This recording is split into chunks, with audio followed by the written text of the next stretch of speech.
Hello, everyone, and welcome. I'm Diane Worth. I'm standing in for the moment for Michelle Williams. She'll be joining us a bit later in the program. It is my great pleasure to introduce Dr. Donald Hopkins. Dr. Hopkins is a familiar figure at the school. He has taught in the Department of Immunology and Infectious Diseases since the early 1970s when he was on the faculty and has maintained his association with the department during that time. He is a giant in the field of disease and disease eradication. Um, he began his career working in disease eradication, working in the smallpox eradication from 1967 to 1969. He directed the smallpox eradication and measles control program in Sierra Leone. He continued his work at the CDC and then joined the Carter Center really as the inaugural leader of the Carter Center Global Health Program. He currently is the special advisor for Guinea Worm Eradication at the Carter Presidential Center in Atlanta. He was vice president of health there and associate executive director for health.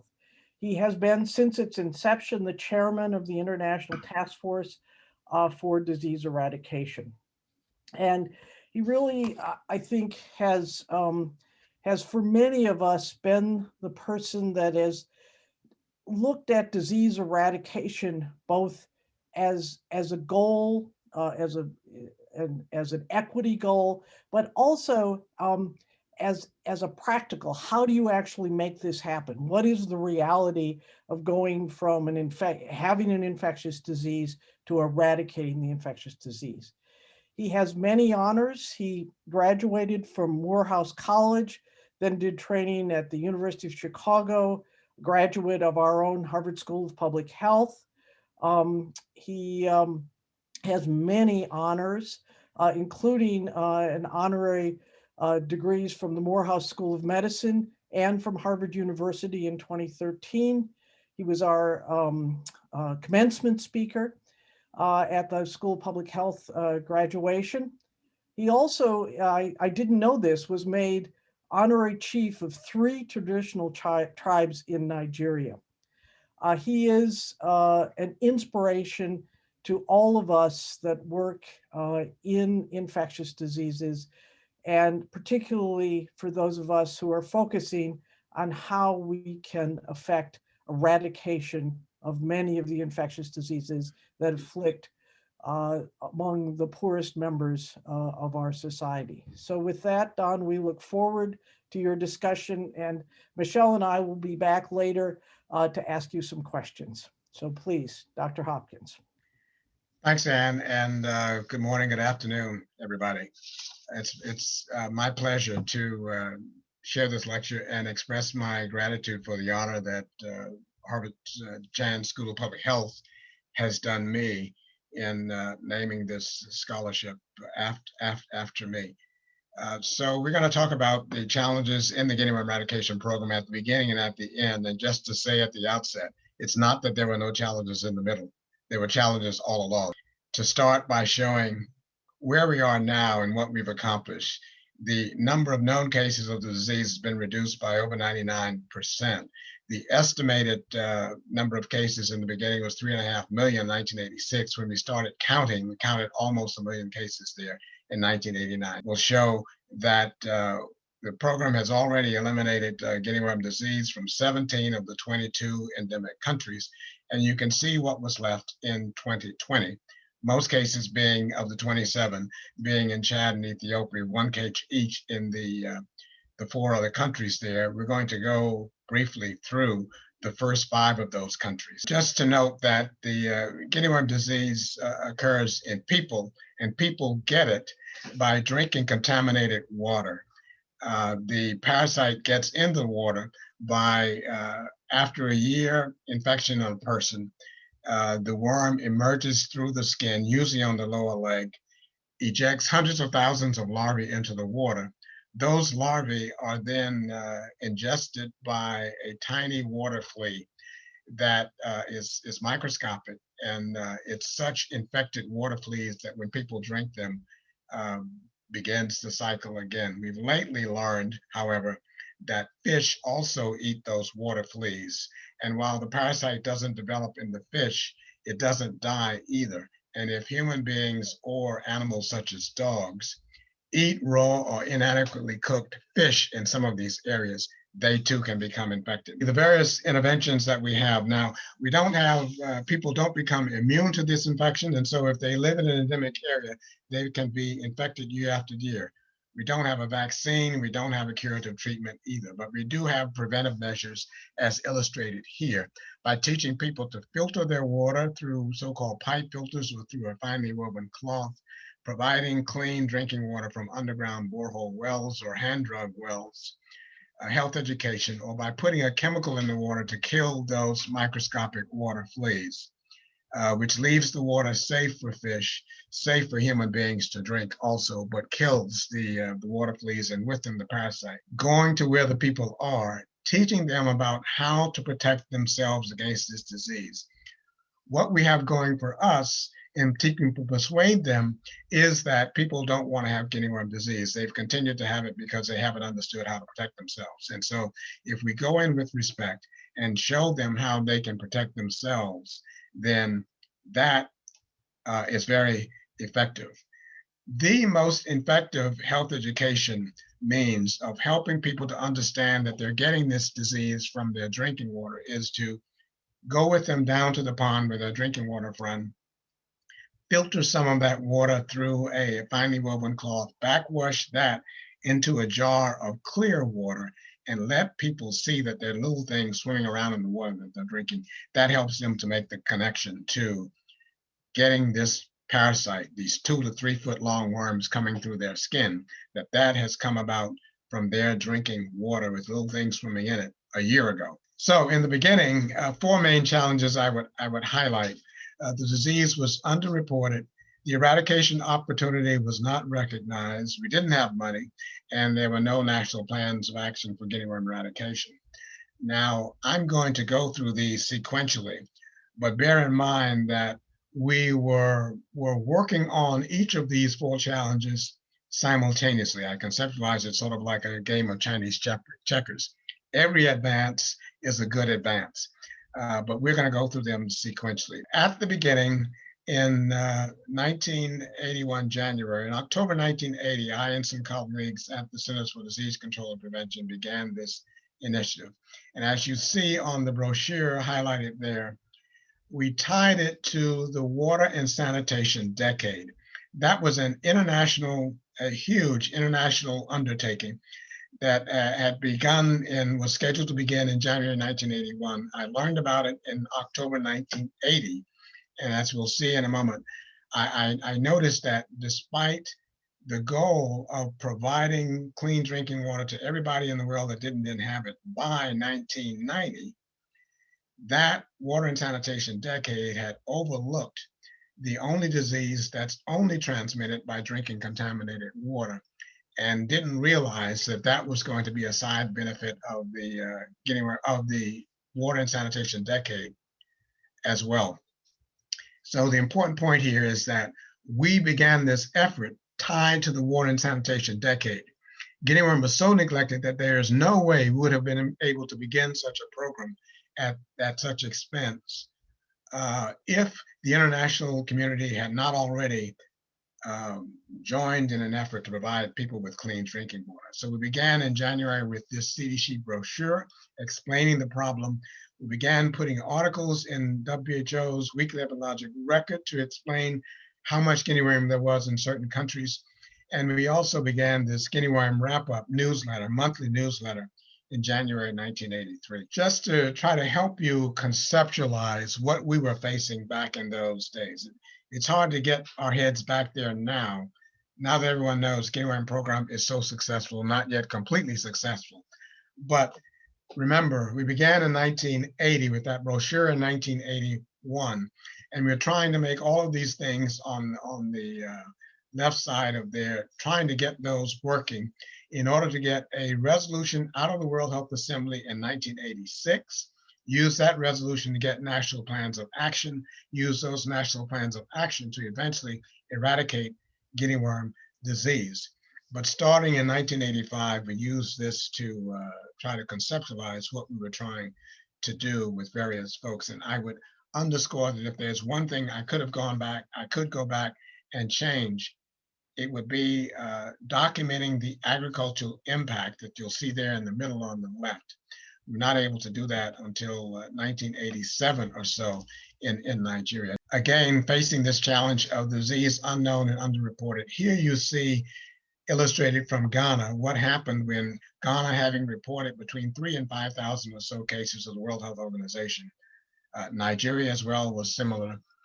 When Ghana started going out actually counting cases, you can see that in 1989 they counted almost 180,000 cases.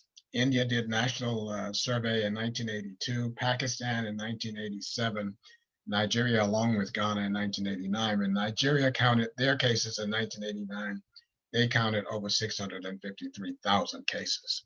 The brochure of the monthly issue of the World Health magazine that focused on that water and sanitation decade, and that was the magazine when I saw that in October 1980, that made me realize how much money was being targeted for the water and sanitation decade, but also made me realize that while the backers of the decade were focusing on cholera, diarrheal diseases, typhoid, and all sorts of things like that, that their program would address, they had overlooked guinea worm disease. And so we lobbied them to encourage them to pay attention to guinea worm disease. In 1982, we were able to get money from U.S. Agency for International Development to convene the first international meeting on guinea worm disease in Washington, D.C. And then in 1985, Nigeria held its first national meeting. Now, Nigeria was by then known to be the most highly affected country. And so the fact that Nigeria was paying attention to this disease was encouraging for other countries as well. In 1986, when we were aiming for our World Health Assembly resolution, we got it. And you'll see on the upper right there just a view of the 8-panel exhibit with text in French and English that some colleagues and I at CDC prepared and was exhibited at the World Health Assembly that year. Most people didn't know about guinea worm disease, and so having that placed there was very important. And it was in a position by luck that all the delegates at the World Health Assembly that year had to pass going to and from coffee. And so many people learned about guinea worm disease. In July, we had our first African Regional Conference. In retrospect, it may appear that that conference came about as a result of the World Health Assembly resolution 2 months before, but in fact, we've been trying to get that conference before the World Health Assembly resolution as a way of encouraging such a resolution, but we couldn't get funding for the conference in time, and so that came about in July. And then the huge milestone in November came when President Carter, encouraged by Peter Bourne, as you'll see on the left there in the bottom left of this picture, and Bill Foege, who was the head of the executive director of the Carter Center at the time, and myself, who was still at CDC. President Carter, on a visit to Pakistan, spoke to the head of state of Pakistan, encouraged him to have his country work on guinea worm disease, since India was already working on guinea worm disease. And as a result, a few weeks later, head of state of Pakistan sent 2 of his top public health officials to the Carter Center. We had an all-day meeting on guinea worm disease. President Carter spent 2.5 hours there that afternoon. Next slide. And that was when the Carter Center joined the fight.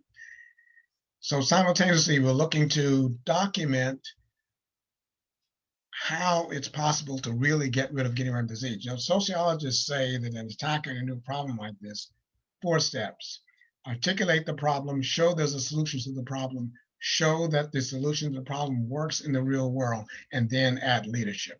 So we leaned heavily on this demonstration in Kanti village in Togo, a village of about 3,000 people, 1/3 of whom had guinea worm disease in about 1981. 5 years later, they had 2 cases as a result of health education and putting in wells in that village. Similarly, in the Numa district, in 1988 and 1989, government of Japan helped put in about 149 wells in this important agricultural district. As a result of that, the number of cases of guinea worm disease in that district went from about 14,000 to about 2,000 in a period of only 2 years, 77% reduction.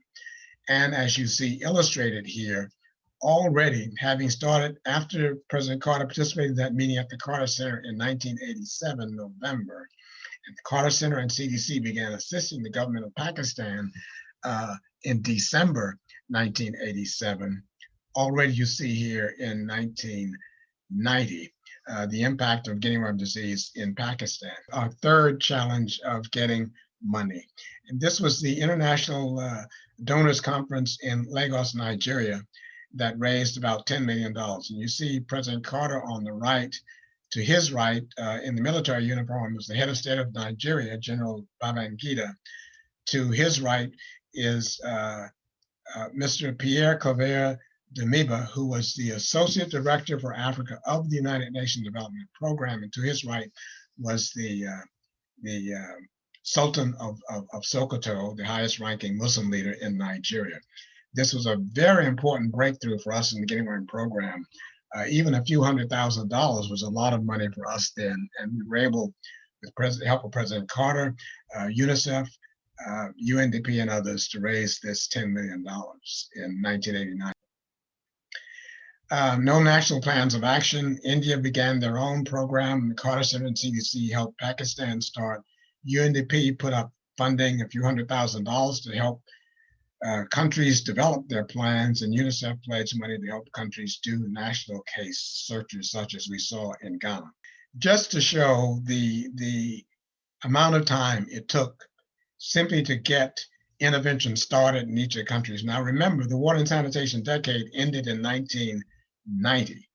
And as you see here, by 1990, we only had 4 countries with guinea worm eradication programs going. And so we continued at it. And by 1995, we at least had all of the then known endemic countries with eradication programs, but eradication would be quite a ways off. So another important intervention by President Carter as our foremost advocate. We had left Sudan to the end because there was a long civil war going on then. We had plenty to do in the other endemic countries. But finally, when we decided to turn attention to Sudan, President Carter agreed to come to a meeting there, and he was able to broker a ceasefire that lasted for almost 6 months, and that allowed Sudan to get started fighting guinea worm. In fact, some of the Sudanese health workers told us afterwards that they surprised themselves on both sides of the civil war in realizing how much they were able to be done in the areas, at least where the fighting was not actively occurring, to combat guinea worm disease. Shows where we are now. And in the light blue colors, you see the countries that have already eliminated guinea worm disease and have been certified as eliminating guinea worm disease. The greenish blue color shows Sudan to the north, Democratic Republic of Congo to the south, in the middle of Africa there. Those are the 2 countries with no known guinea worm disease remaining, which are in the pre-certification stage with WHO. And then you have 5 other countries starting in the south, Angola to the right, Ethiopia, then South Sudan, then Chad, then Mali in West Africa, being the 5 countries that still have guinea worm disease. And now to turn to the final challenges, or challenges in the final stages. This first challenge, infection in animals, is new. We'll see a little more about that in the meantime. The other challenge is insecurity, unsafe access, inadequate political will, the importance of detecting infections as quickly as possible. Those have been challenges all along. And I must say that of the 21 countries, the insecurity has been a problem in every country except, to my knowledge, India and Senegal. Insecurity has just been a big problem throughout, but the infections in animals is new. Just to illustrate one of the animals at fault here.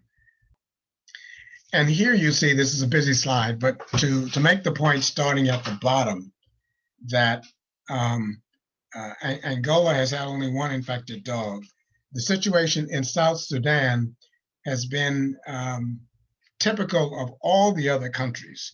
In some other countries, India, Pakistan, Ghana, occasionally Mali, there had been one or two dogs infected, but nothing continuous like what we're seeing now. We're still not sure why that's so. Thank God it's so. So we're able to get rid of Guinea worm in all of those other countries. But now we're faced with lots of dogs infected in Chad, fewer dogs infected in Ethiopia and in Mali. And I want to draw your attention, Jess, under Ethiopia, the line that says dogs. You see that in 2015, we had 13 dogs, 2016, 14 infected dogs, 11 infected dogs, 2017, 2019. And then suddenly in 2019, only 2 infected dogs, 3 infected dogs in Ethiopia. We'll come back to that. To show in Chad, where we have this so-called riverine ecology, where you have mass fishing at the end of the dry season, when the river and the bodies of water next to the river, the lagoons, begin drying up. People go out there en masse with baskets to fish, and in Chad.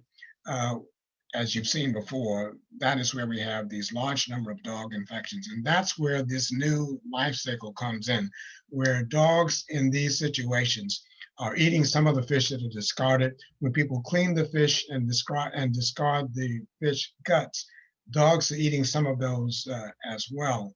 And that's how the dogs are getting infected there. But also in Chad, the program now in 2018, 2019 has been ramping up interventions. They've been tethering the dogs that have guinea worms coming out of them so the dogs cannot go back in the water and contaminate the water. They've been tethering the dogs, taking care to feed the dogs and give them water, etc., but not letting those dogs go back into the water. And then in addition to that, they've been ramping up the use of the abate intervention in the water where the bodies of water are small enough to stop guinea worm infections that way. Just showing where in Chad this is an issue along that Shari River. The black dots are villages under active surveillance. The blue diamonds there are showing infections with villages with large numbers of infections, and you see the little figures of humans showing human cases in this year, which I think was 2018. In Mali, in the middle of Mali, the area you see in that square blocked area there, the Niger River flows through Mali from southwest to northeast and then turns southeast to go down through Niamey, Niger into Nigeria. But in that square area, the Niger River fans out into a so-called inland delta, where also there's lots of fishing, lots of water, and riverside lagoons like the ones we saw in Chad. And here dogs are getting infected as well, and sometimes people, because the dogs are maintaining the infection at a low level. Ethiopia, Mali, and Chad are the 3 countries where they have this problem with animal infections, mainly dogs. But Mali and Chad are similar in having this riverine ecology. In Ethiopia, the ecology is entirely different. And partly because of that also, in Ethiopia, we have baboons infected in addition to dogs and a few cats. But in each of those 3 countries, Chad, Ethiopia, and Mali, while animals are maintaining this low-grade infection in 2 of the countries, in Chad at a very high level, humans are being infected because animals are maintaining the infection, it appears. And from time to time, the infection gets into a water body that's shared by a number of humans, and so we get these waterborne outbreaks. And that is the danger, because the worm in the animals is the same as the worm in humans. And so until we get rid of the disease in animals, the humans cannot be free of infection as well. But note also that here in Ethiopia, the endemic area remaining is very small. The area in Mali is about 4 or 5 times as large. But Ethiopia, it's very small, but tough nonetheless. You see Athiti being Wachini being the epicenter of this outbreak in Ethiopia. And to the right of Athiti and Wachini, you can see the area where the forest begins. You will see that area magnified, and the lines here by Professor McDonald and his group from Exeter University in the UK. They put collars on some of the dogs from that village that's right at the roadside, and you can see the dogs going, usually with their owners, into the forest. And by this time, the only humans who were getting infected still in Ethiopia were humans, usually adult males or older teenage males, who were going into the forest to hunt, to find honey, or to do other things, sometimes taking their dogs with them. And that's where the dogs and humans in Ethiopia were getting infected in the forest. Another area about 5 kilometers, about 5 miles or so, about 5 kilometers, 3 miles or so to the northeast of the previous slide where we saw the dogs going into the forest, was this village where Ethiopia had a small outbreak of about 7 cases early last year in 2020. And you see the red houses showing the homes of the patients in this outbreak. You see in the middle there that Lel Bonj blue area, which is the water body. And you see in green on either side of that water body, areas where baboons play or rested or where they overnight. And the challenge here is that the safe sources of drinking water, which you see at the lower right of the screen, those hand pumps, boreholes, are not convenient to people. And you see the mileage bar there at the lower left. And so people resorted to drinking water from this Lel Bonj pond area, which is also a favorite place for baboons to drink as well. When you have infected baboons with a worm hanging out of the body, they can contaminate that water source. But there were 2 program failures here. The program knew this was an at-risk area, a body of water, a surface body of water being shared by baboons and by humans. But for one reason or another, the program missed applying a bait at monthly intervals to that body of water. And the people who were using that body of water neglected to filter their water consistently as they had been taught to do. And so 7 of them got Guinea worm that year. You see Athiti there in the middle. That's the area we were looking at before. And the shaded areas, again, from Dr. Jessica Bryant at Roehampton University in the United Kingdom, shows the 6 troops of baboons that are being tracked for research purposes to try to understand what's going on now. And that's been an important part of the ongoing research. The various research groups and the research going on now that, of course, is extremely important. The green logo in the middle there on the right, lower green row, is the Ethiopian Wildlife Authority, which is helping in this research. And you see we're doing, looking at surveillance data. We're able to fingerprint the worms genetically, looking at dog diet and range and behavior, studying how long and how fish and frogs can serve as hosts for these parasites. A researcher at CDC has developed a serologic assay that's going to allow us to detect infections in dogs even before the worms come out, and probably also in baboons as well. We're looking to be able to detect genetically the DNA from the parasite in water bodies, whether in the copepods themselves or in fish that have eaten the copepods. And as I mentioned, we're monitoring baboons and also doing mathematical modeling. To look now briefly at insecurity, this is the biggest problem that we have now remaining in Mali. And the community there is the community leaders, health and political leaders, are getting together starting last September to see what can be done from the village's point of view to help the program be able to access that area better. In yellow there, you see Mopti and Segu, which are the two areas where Guinea worm remains in Mali. And that's also an insecure area, and that's part of the reason for the challenge there in Mali. Insecurity's impact in South Sudan, where we had in December 2013, January 24th, to evacuate expatriate and national Guinea worm staff from an area, and again in 2016. Our situation in Angola, and here I will just note that now 3 years ago, out of the blue, Angola had never reported, even in colonial times, Guinea worm disease. And suddenly a case was discovered there as the World Health Organization was helping Angola to prepare its dossier to document that they didn't have Guinea worm. They discovered, lo and behold, a case of Guinea worm in a girl.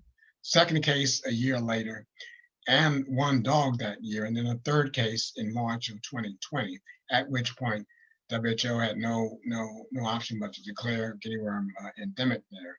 But 3 years on, we're still seeking Carter Center's, still seeking government of Angola's clearance for the Carter Center to begin helping government of Angola, along with WHO, to combat Guinea worm disease, help them to combat Guinea worm disease in Angola. One of the challenges being political will, and here just a contrast of two countries. In South Sudan, in the 7-year period, 2013 to 2020, we had one Minister of Health, one national coordinator, both of whom were very committed to Guinea worm eradication. The same time period in Chad, we had 6 different ministers of health, 2 different national coordinators, and that becomes a challenge. God bless President and Mrs. Carter, who have helped this Guinea worm eradication program in so many ways, some of which are highlighted here. The political support, the publicity, the fundraising we already alluded to, and the recruiting of Africans to work on this, program themselves. Next slide. African leaders, I should say. And here to note at the top, then President Jerry Rawlings in Ghana, President Amadou Touré in Mali, former head of state General Yakubu Gowon in Nigeria, all recruited by President Carter, as well as the Honorable Dr. Debebe Berhan in Ethiopia. And I'm sad to report that we lost Dr. Debebe Berhan just this week, earlier this week, past weekend. And in November, we lost President Jerry Rawlings and President Amadou Touré as well. We don't have time for me to extol their virtues, but all of those people committed deeply, visiting endemic areas many times over, talking with political leaders, heads of state, ministers of health, down to the village level to help get rid of this Guinea worm disease. Encouraging where they needed to, shaming where they needed to get action. In addition to President Carter, among the ways we're able to get political support is to use data, as I like to say, to make the right people uncomfortable. And here you can see on the right the indication of coverage with the different programmatic indices, preventive indices in Sudan at 2-year intervals, and to see the progress there. On the left, you see illustrated from Ghana from 1991 to 1993, the monthly numbers of cases of Guinea worm disease reported in Ghana. In the smallpox eradication program, we had a 2-week incubation period so that every 2 weeks, people in the program and political leaders could look back and see the evidence of progress or not. Here we have a 1-year incubation period, but since the incubation period averages 12 months, we are able to each month this year look back and see how our numbers this year compared to a year ago. And so at monthly intervals, we can gauge progress, which is helpful. Whatever these guys are doing on the right, do not do this at home. But the challenges at the end, in terms of surveillance, we're using every possible means of surveillance. We have active community-based reporting by village volunteers, other surveys going on for mass drug administration, for immunizations, ask about Guinea worm in those occasions, all the health centers, get them reporting guinea worm. Each of the countries has cash rewards posted over $300 in all of the countries except Chad, where the reward is still the equivalent of about $100. Publicizing that rewards, and spot surveys show that 78, 80, 83% of people or so are aware of that reward. And so that way we've got everybody looking for guinea worm in the countries. One of the extreme challenges in tracing infection. So when you have a case of guinea worm disease, as was true with smallpox, you want to try to find out where that person got the infection. Much more difficult here because you're talking about a year before. But you also want to try to find out if the worm has already started coming out, where might this person have contaminated water to expose somebody else? And so here in 2018, this man had a worm to emerge on July 25th in 2018. And when the program investigated him, you can see his itinerary there highlighted in blue with the arrows going, starting at the bottom to the left and then going up north and coming around back south. And you can see there where over the course of a little more than 4 months, that man, who was a cattle herder, had traveled about more than 195 miles, or 291 kilometers, about over a 4-month period, visiting more than 7 cattle camps. And mind you, there are water bodies along the way, all those miles going to and from cattle camps. When you got to each of those cattle camps, each of those cattle camps was an accumulation of people from several places around, several different villages. And so contamination of water at one of those cattle camps is a possibility for an explosion of cases. That's an example of one of the challenges. To show now at the end, come back to Chad, our biggest challenge with these animals. And I want to draw your attention in the lower left to the number of dog infections in Chad in the year 2000, January and February. And you can see that that comes to a total of about 260 some odd cases or so in January or February of last year, January and February last year. Where we are this year, the red line, with whereas in January, February last year, Chad had already reported 3 human cases, and that 260 so dog infections. This year, through week 7, Chad has reported no human cases and only 30 infections in dogs. Now, as you can well see, the peak infection is in the middle there, but in the summer, but to be determined. Just the acknowledgements, and I need to acknowledge, of course, our donors. That would take up several slides, but we have had many donors from international governments and foundations, as well as individual donors. Just to leave you with this favorite quote that Ernesto Ruiz-Tibin, our former director of the program at the Carter Center, brought to my attention from Edmund Burke. Public interest requires doing today those things that men of intelligent goodwill would wish 5 or 10 years hence had been done. Thank you. Diane, over to you. Don, thank you very much for that tour de force. And of course, it's an amazing story and a real indication of public health, both in using data, but also recognizing that that last mile is very difficult. So I'm now going to turn over for a couple of minutes to Dean Williams to make a few remarks. And I would remind the audience that will be taking some questions. There are already some in the Q&A. Please enter your questions there and we'll get to as many as we can. So Michelle, over to you. Thank you, Diane. And apologies to all for coming in late, but I did hear most of Dr.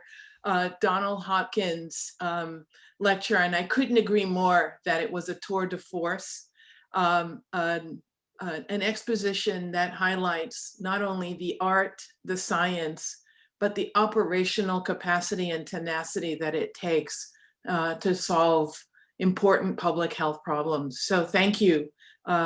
Dr. Hopkins, for that incredible lecture.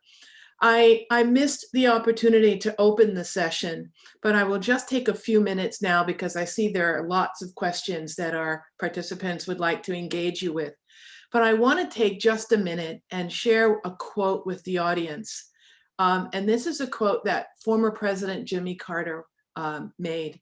He once said, "There have been few heroes in my life, and Dr. Donald R. Hopkins is one." And if I may be so bold, I would like to say that that would be also true for me. I couldn't agree more with former President Carter's tribute to you as a legendary leader in the field of disease eradication and as a hero for so many of us in the field of public health.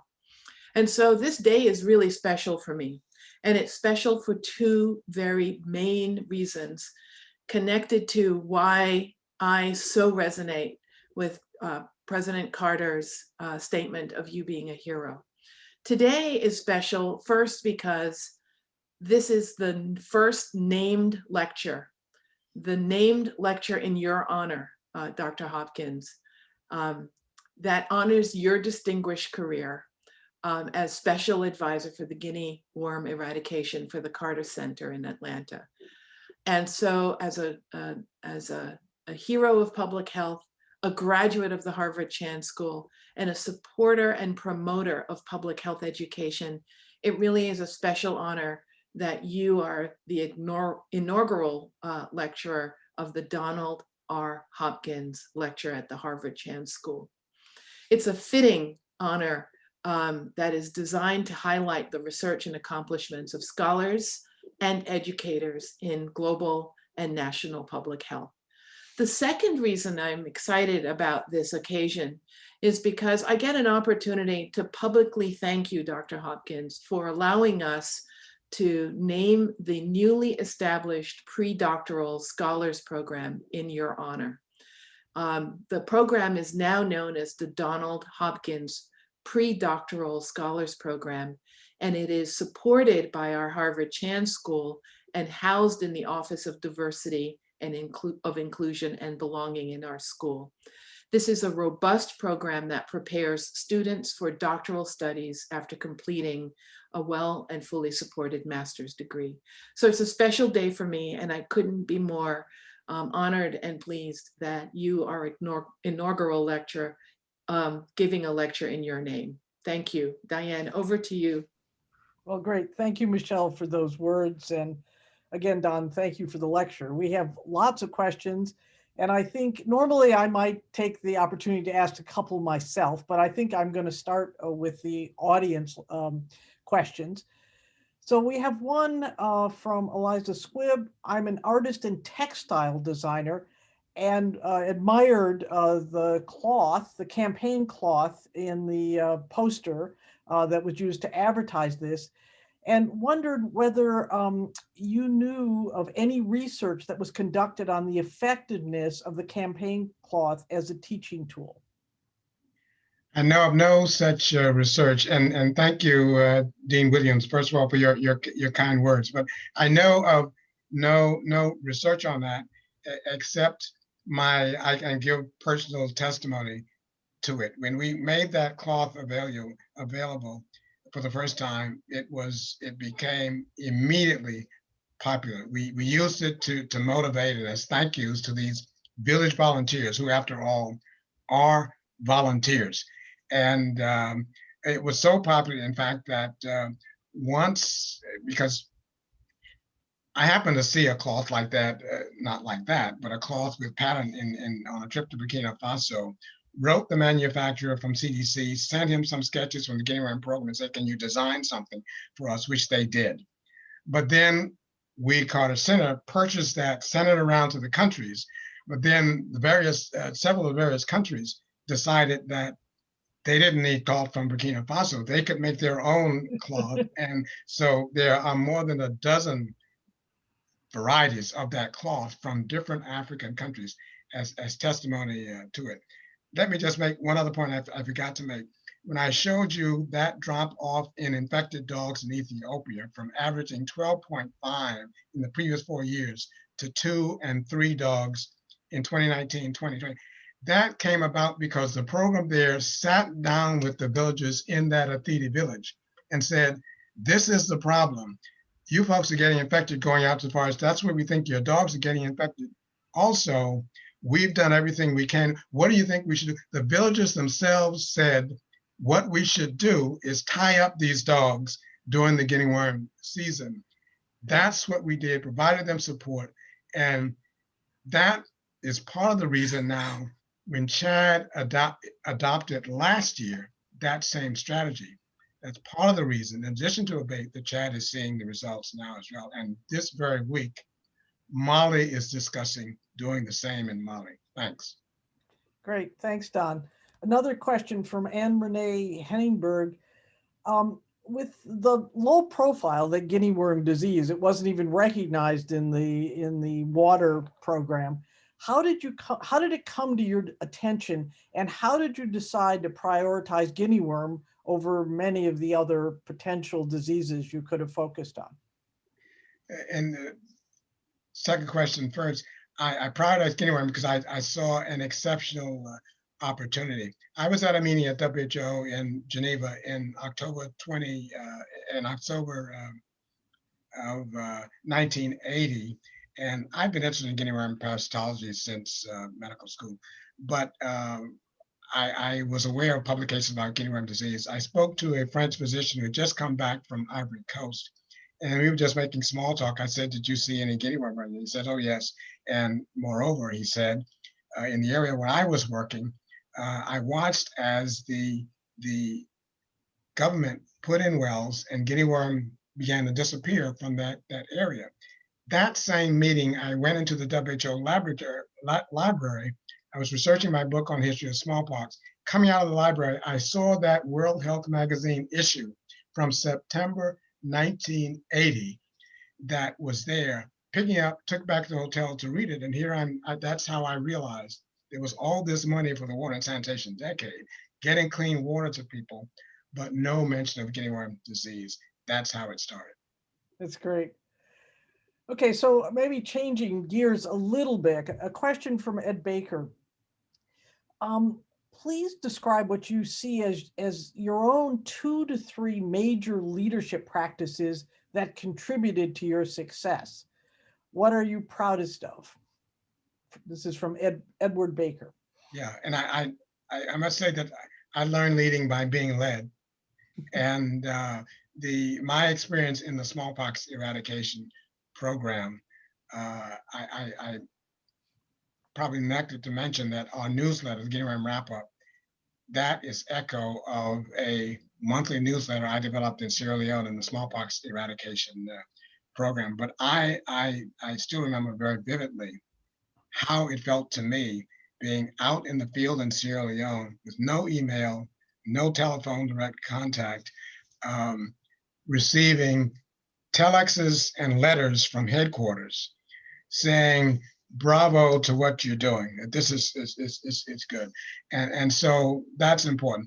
The other that says also a legacy of smallpox in my brain is just the importance of letting people see changes. Now, Diane has heard me say what I call the Disneyland effect. People will stand in lines as long as they can see the line is moving and nobody is cutting in.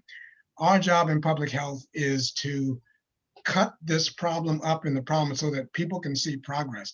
That's why we make those graphs so that people can see month to month progress in the Guinea Worm Eradication Program. I shall never forget, in Sierra Leone, we had several Peace Corps volunteers working with us. They were all very enthusiastic. But the Peace Corps volunteers who were working with the smallpox program were more enthusiastic than their Peace Corps mates in Sierra Leone because they could see every 2 weeks the impact of what they were doing. And so that's an important principle. Great. And then maybe stepping back and thinking about some of the challenges, new and emerging challenges facing us today and some of the historical ones. Can you give me a sense of your thinking on eradication? You probably have thought about this and written about it more than almost anyone, and your vision in 2 areas. One, if you're going to start an eradication program, what are the first couple of things you need to do, and where do you need to start it? And then if you look at a disease like COVID, are we going to be able to eradicate it? What's your, sort of thinking on that? And these are both speculative questions, but ones that I think can help shape how one approaches this going forward. Well, I have to say that speaking for myself, starting in the beginning for eradication, ignorance helped because I'm not sure I would have been so bold or so foolhardy as to embark on a 40-year quest from the beginning.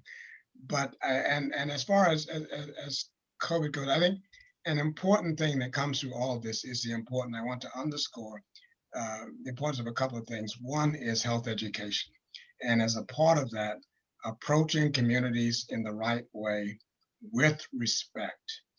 Those people aren't suffering because they want to suffer, but they have had, they're conservative for a region because they're living in very unforgiving environment as well. And so, and they've had lots of people coming into that, well, not always lots of people. In some instances, the Guinea Worm Program were the first people actually to come out to a village, but they've had often disappointments from promises made. Now, they've also had disappointments from people coming and talking down to them. You need to approach them with respect, engage them in helping to solve their problem. As far as the COVID goes, I look back also to the early days of HIV/AIDS and how in HIV/AIDS, everyone was waiting on a vaccine, not paying enough attention to health education and condoms. Now, thank God, we have effective vaccines, plural, in record speed after the problem was diagnosed. But we also have social distancing, masks, and wearing masks and washing your hands. One of the things I've been disappointed about is to see so much attention being given to vaccines at this low level in perhaps impacting or being majorly responsible for the downturn in the United States, when I believe the masking and other things also have been important. So don't be, pay attention to the low technology, unsophisticated interventions. You don't care how you get out of the problem. Use all the tools you have at your can. I'm not sure I answered the first part of your question completely. That's, of course, you did answer it, and I think very, very clear lessons going forward. So with that, I think we have reached time. We could continue. There are many more questions in the chat and Q&A, which we didn't have a chance to get to, and I apologize to those. I think perhaps they will, we can keep a record of them and then perhaps send along answers to those questions. And with that, Dean Williams, I'll turn it over to you to close us out. And thanks again, Don. Thanks so much, Diane. And thank you, Dr. Hopkins, again, for an inspiring lecture. I think the message is really clear that we do have to use all of the tools in our public health toolbox if we're really going to address the problems that confront us.